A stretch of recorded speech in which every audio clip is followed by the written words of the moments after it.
Hello friends, welcome back to my YouTube channel. तो कैसे हैं आप लोग? आशा करता हूँ आप लोग अच्छे होंगे। तो जैसा कि मैंने पिछली वाली वीडियो में बोला था कि अगली वीडियो में मैं पैरामीशियम और अमीबा का डायग्राम के साथ कॉन्सेप्ट क्लियर करूँगा। तो आज की वीडियो में हम यही देखने वाले हैं, अमीबा और पैरामीशियम का प्रोसेस, कैसे वो अपने खाने को एब्जॉर्ब करता है, लेता है, और वो किस टाइप का ऑर्गेनिज्म है। तो यही सब देखेंगे। तो चलिए चलते हैं फटाफट से स्क्रीन पर और समझते हैं इस टॉपिक को डिटेल में। तो चलिए बात करते हैं न्यूट्रिशन इन अमीबा। ठीक है, तो अमीबा के बारे में यहाँ पर पहला पॉइंट जो है वो ये है कि amoeba is a unicellular organism. यानी ये जो है ये एक यूनिसेलुलर ऑर्गेनिज्म है। इसका क्या मतलब हुआ? यानी कि ये जो है अपने अंदर सिर्फ एक ही सेल कंटेन करता है। यानी ये जो है सिर्फ एक ही सेल से मिलकर बना है। इसके अंदर एक सेल के अलावा और कोई सेल नहीं है। सिंगल सेलुलर ऑर्गेनिज्म है। ठीक है, आप सिंगल सेलुलर भी बोल सकते हैं। ठीक है, और दूसरा बात है कि ये its shape is not define, यानी ये किसी भी शेप का नहीं है। ये इसका शेप ही नहीं है कुछ भी। ये एकदम जेली टाइप सब्सटेंस में पाया जाता है। जैसे कि इसका आप कुछ भी शेप बना सकते हो। अगर आप ऐसे ऐसे कर देखो तो ये ही अमीबा बन जाएगा। ठीक है, तो इसका कोई शेप नहीं है। यानी इसका डायग्राम भी एकदम इजी रहने वाला है, कोई भी दिक्कत नहीं होने वाली है आपको बनाने में। ठीक है, और तीसरी पॉइंट जो है वो ये है कि it shows holozoic mode of nutrition. यानी ये जो है ना holozoic mode of nutrition show करता है। इसका क्या मतलब हुआ? यानी ये किसी भी फूड पार्टिकल को वहां से डायरेक्टली अपनी बॉडी में लेता है, और इसकी जो डाइजेशन की प्रोसेस है वो इसके बॉडी के अंदर होती है, और इसी को हम लोग बोलते हैं हॉलोजोइक मोड ऑफ न्यूट्रिशन। इसके बारे में मैंने पिछली वीडियो में डिटेल में चर्चा किया था। ठीक है, तो वहां पर आप जाकर जरूर से देखिएगा। तो अब आगे देखते हैं, इस डायग्राम की मदद से समझने की कोशिश करते हैं कि यहाँ पर हो क्या रहा है। ठीक है, तो यहाँ पर सबसे पहले आप देख पा रहे होंगे, मैं हल्का सा जूम कर देता हूँ। ठीक है, यहाँ पर आप देख पा रहे होंगे ये फूड पार्टिकल है यहाँ पर अमीबा का। ठीक है, ये इसका टारगेट है, ये फूड पार्टिकल, और ये अमीबा का न्यूक्लियस है यहाँ पर। ठीक है, और ये पूरा अमीबा है। ठीक है, और यहाँ पर ये क्या करता है? सबसे पहले इस फूड पार्टिकल को अपने अंदर लेने के लिए इसने क्या किया कि अपने जो दोनों तरफ से ना इसके दो फॉल्स फीट होते हैं। ठीक है, जिसको कि हम लोग सीडोपोडिया बोलते हैं, उसकी मदद से इसने क्या किया, फूड को ऐसे घेर लिया दोनों तरफ से। फूड के चारों तरफ ऐसे सर्कल टाइप से बना दिया इसने ऐसे करके। ठीक है, तो यहाँ पर आप देख पा रहे हो ये फूड पार्टिकल था। इसने यहाँ से ऐसे अपने फॉल्स फीट को फैलाए दोनों तरफ से, और यहाँ फूड को बीच में ले लिया। यहाँ पर आप देख पा रहे हो लिखा हुआ है capture the food with the help of pseudopodia. This is also known as false feet. यानी सीडोपोडिया है, ये सीडोपोडिया को हम लोग फॉल्स फिट के नाम से भी जानते हैं। ठीक है, तो ये क्या करता है? सीडोपोडिया की मदद से अपने फूड को ऐसे ऐसे करके कैप्चर कर लेता है। यहाँ पर आप तीसरे डायग्राम में देख पा रहे होंगे सी में कि इसने अपने फूड को पूरी तरह से कैप्चर कर लिया, और यहाँ पर फूड क्या क्या हो गया है? फूड वैक्यूल में चले गया। ठीक है, फूड वैगल, रसधानी जिसको बोलते हैं हम लोग हिंदी में। तो यहाँ पर क्या हुआ? फूड जो है वो फूड वैगल में चले गया। ठीक है, और फूड वैक्यूल में क्या होता है कि digestion of food takes place in food vacuole. यानी फूड वैकल में फूड की जो डाइजेशन है वो हो जाती है, और उसमें होता है क्या है? तो diffusion of simple substances into cytoplasm, और जो क्या बोलते हैं,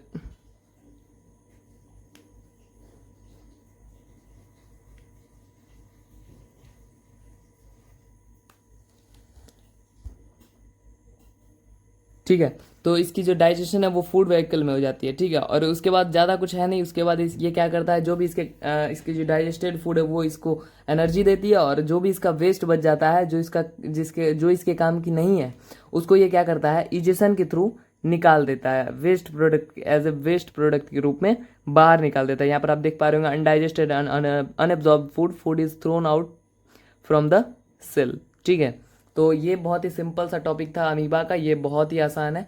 और पैरामीशियम में एक या दो वर्ड्स हैं जो कि आपको याद रखने हैं, वो मैं आपको दिखा देता हूँ। ठीक है, अब यहाँ पे देख पा रहे होंगे पैरामीशियम का। ठीक है, तो इसमें आपको सिर्फ एक से दो वर्ड्स अच्छे से आपको याद रखने हैं, उसके बाद आपका पूरा काम बन जाएगा। आपको कुछ याद रखने की ज़्यादा ज़रूरत नहीं है। तो यहाँ पर पहला पॉइंट आप देख सकते हैं, paramecium is a unicellular organism. यानी ये भी जो ये एक यूनिसेलुलर ऑर्गेनिज्म है, बस और कुछ नहीं। इसके अंदर सिर्फ एक ही सेल है। ठीक है, सेल है, सॉरी। ठीक है, तो उसके बाद दूसरा पॉइंट यहाँ पर आप देख पा रहे होंगे, इट हैज़ फिक्स्ड शेप। यानी इसका जो है शेप है वो फिक्स्ड होता है। ठीक है, ये फिक्स्ड शेप का है। जैसे अमीबा था ना, कुछ भी बना दो अमीबा ही ये बन जाएगा, ये वैसा नहीं है। ठीक है, तो इसकी जो शेप है वो इसी तरीके से रहती है। ये मैंने एकदम परफेक्ट शेप बनाया हुआ है, तो इसी तरीके से इसकी शेप रहती है। तो आप यहाँ पर देख पा रहे होंगे, इसको थोड़ा सा आपको याद रखना पड़ेगा, शेप को इसकी प्रैक्टिस करना पड़ेगा एक दो बार, तो आपके हाथ पे बैठ जाएगा। ठीक है, तो इसको आप प्रैक्टिस करिएगा जरूर से। तो यहाँ पर आप देख पा रहे होंगे, सबसे पहले यहाँ पर देख सकते हैं ये जो ऐसे फिंगर लाइक ये कुछ है। ठीक है, इसको हम लोग बोलते हैं सीलिया। ये पूंछ की तरह है ना कुछ, इसको हम लोग सीलिया बोलते हैं। दूसरा, यहाँ जो ये ओपनिंग दिख रही है आपको, इसको हम लोग बोलते हैं ओरल ग्रूव। ठीक है, ये ओरल ग्रूव है, ये जो ओपनिंग है, ठीक है। मैं जूम करता हूँ हल्का सा। यहाँ पर आप जो ये ओपनिंग देख पा रहे होंगे, ये पूरा ओपनिंग, ये ओरल ग्रूव है।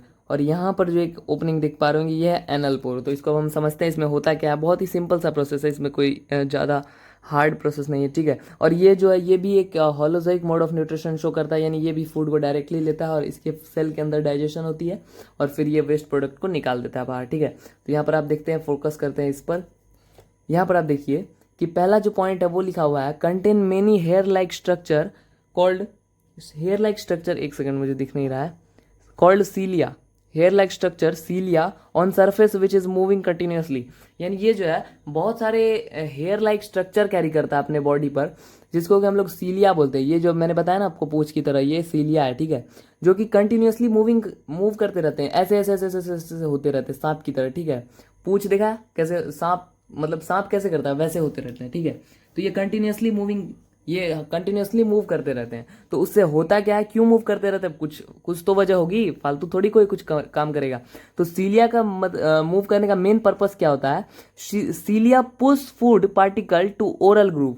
यानी मान लो आपका फूड पार्टिकल यहाँ पर है और ये जब ऐसे ऐसे ऐसे ऐसे मूव करेंगे तो फूड पार्टिकल ऐसे ऐसे ऐसे ऐसे यहाँ एक एक करके धीरे धीरे धीरे धीरे धीरे करके यहाँ तक पहुंचेगा और ये ओरल ग्रुप में चले जाएगा। तो सीलिया का मूव करने का यही काम है कि वो फूड पार्टिकल को जो है, मान लो आपका फूड पार्टिकल यहाँ, तो ये मूव करा करा के यहाँ से ला के यहाँ से इसको जो है ओरल ग्रुप में धकेल देगा, बोलेगा जाओ ओरल ग्रुप में तुम्हारा काम है और तुमको मैंने यहाँ तक पहुँचा दिया, ठीक है। तो ये एक ट्रांसपोर्टर का काम करता है ओरल ग्रुप तक के लिए, ठीक है।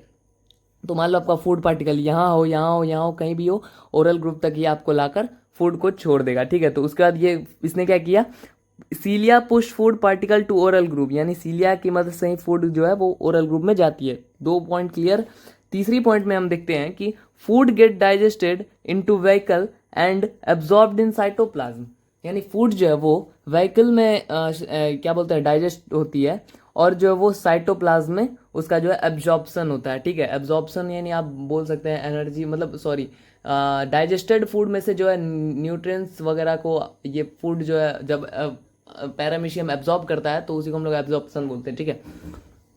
तो यहाँ पर देख सकते हैं हो गया, ठीक है।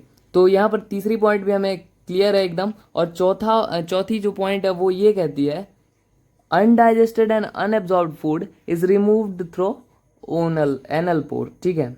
ये वाया का मतलब होता है थ्रो, आप बोल सकते हैं, थोड़ा सा अच्छा वर्ड है एक, ठीक है। तो आप इसके जगह थ्रो का भी इस्तेमाल कर सकते हैं। तो यहाँ पर क्या हुआ कि ये जो है अनडाइजेस्टेड और अनएब्जॉर्ब्ड जो फूड था, मैं एक सेकंड जूम करता हूँ डायग्राम पे। यहाँ पर आप देखिए ये जो है इसने क्या किया, अपने फूड को यहाँ से आया इसका फूड और ये ओरल ग्रुप के थ्रू अंदर गया, यहाँ पर फूड व्हीकल में डाइजेशन हुई, साइटोप्लाज्म में इसकी एब्जॉर्प्शन हो गई और जो भी ये वेस्ट हुआ, इसके अंदर जो भी वेस्ट बना उसको इसने क्या किया, इस ओपनिंग के थ्रू एनल पोर के थ्रू निकाल दिया और इसी ओपनिंग का नाम है एनल पोर। तो इसी के थ्रू इसने क्या किया, अनडाइजेस्टेड अनएब्जॉर्ब जो भी कचरा इसके बॉडी का वेस्ट उसको इसने निकाल दिया। तो इसमें 2 ही इंपॉर्टेंट वर्ड्स हैं, पहला है ओरल ग्रुप जिसके थ्रू इसने खाना लिया और ये है एनल पोर जिसके थ्रू इसने खाना निकाला बाहर, ठीक है। तो यहाँ पर बहुत ही सिंपल था ये दोनों कॉन्सेप्ट। तो इस होप करता हूँ आप लोगों को समझ में जरूर आया होगा।